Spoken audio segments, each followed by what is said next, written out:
ప్రధాని మోదీ నవభారత చరిత్రలో అరుదైన ఘనతను సొంతం చేసుకున్నారు. 12 ఏళ్ల పాటు నిరంతరాయంగా పాలించిన ప్రధానిగా జూన్ 10 నాటికి రికార్డు సృష్టించారు. ఇప్పటికే పలు రికార్డులను తన ఖాతాలో వేసుకున్న మోదీ ఇప్పుడు మరో మైలురాయిని చేరుకోవడంపై కేబినెట్, ఎన్డీఏ కూటమి సభ్యులు నీరాజనాలు పలికారు.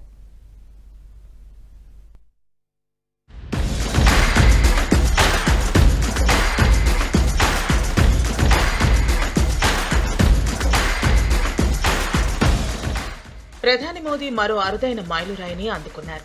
దేశంలో అత్యంత సుదీర్ఘ కాలం పాటు నిరంతరాయంగా పాలించిన ప్రధానిగా రికార్డు నెలకొల్పారు.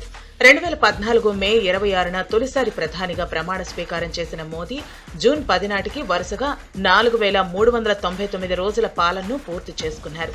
ఈ క్రమంలోనే నెహ్రూ తర్వాత వరుసగా 3 సార్లు లోక్సభ ఎన్నికల్లో గెలిచిన ఏకైక ప్రధానిగా మోదీ నిలిచారు. కాంగ్రెసేతర ప్రధానిగా వరుసగా 2 సార్లు పూర్తి కాలపు ప్రధానిగా పనిచేసిన రికార్డు కూడా మోదీదే. కాగా గుజరాత్ ముఖ్యమంత్రిగా, దేశ ప్రధానిగా కలిసి అత్యధిక కాలం అధికారంలో ఉన్న ప్రజాప్రతినిధిగా ఇప్పటికే మోదీ రికార్డు సృష్టించారు.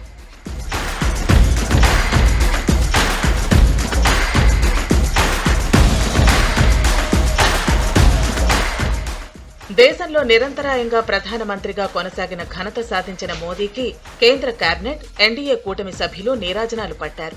ప్రధానమంత్రిగా మోదీ జరిపిన 12 ఏళ్ల యాత్ర భారత ప్రజాస్వామ్య చైతన్యానికి, ప్రజా విశ్వాసానికి, ప్రజల భాగస్వామ్యానికి సంకేతమంటూ కేంద్ర కేబినెట్ తీర్మానించింది. కేంద్ర మంత్రివర్గ సమావేశానికి ప్రధాని హాజరైన సందర్భంలో కేంద్ర మంత్రులంతా లేచి నిలబడి కరతాళ ధ్వనులతో అభినందించారు.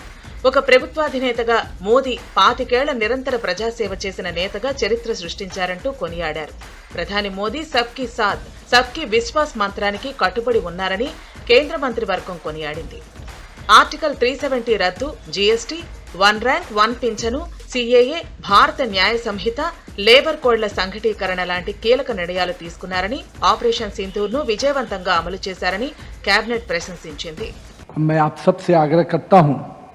कि इस प्रस्ताव का समर्थन सभी लोग खड़े होकर माननीय प्रधानमंत्री जी का अभिवादन भी करें और इस प्रस्ताव को पास करें.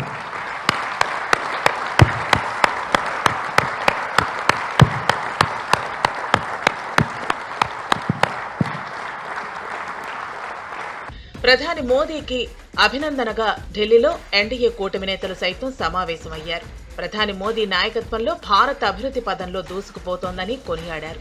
ఈ సందర్భంగా మాట్లాడిన ప్రధాని ప్రజలను దేవుని ప్రతిరూపాలుగా తలుస్తానని వ్యాఖ్యానించారు. తొలిసారి ప్రధాని బాధ్యతలు తీసుకున్న 2014 ముందు పరిస్థితులను మోదీ గుర్తు చేసుకున్నారు. 2014 ముందు కొన్ని దశాబ్దాల పాటు రాజకీయాల్లో, పాలనలో తీవ్రమైన సంక్షోభాలు, అస్థిరత రాజ్యమేలాయి. స్థిరమైన ప్రభుత్వం ఏం చేయగలుగుతుందనేది ఇన్నాళ్లకు ప్రజలు గ్రహించగలిగారు. వికసిత్ భారత్ లక్ష్యం ఒక పార్టీకి, ఒక ప్రభుత్వానికి సంబంధించింది కాదని, అదిప్పుడు ప్రతి ఒక్కరి సంకల్పంగా మారిందని అన్నారు.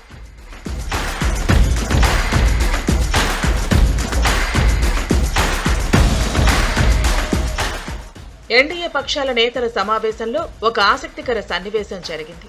ప్రధాని మోదీ కోల్కతా జల్మూరిని తిన్నారు. బెంగాల్ సీఎం సువేందుకు అధికారులు ప్రత్యేకంగా తయారు చేసి ఇవ్వగా మిగతా వారికి ఇవ్వాలంటూ మోదీ సూచించారు.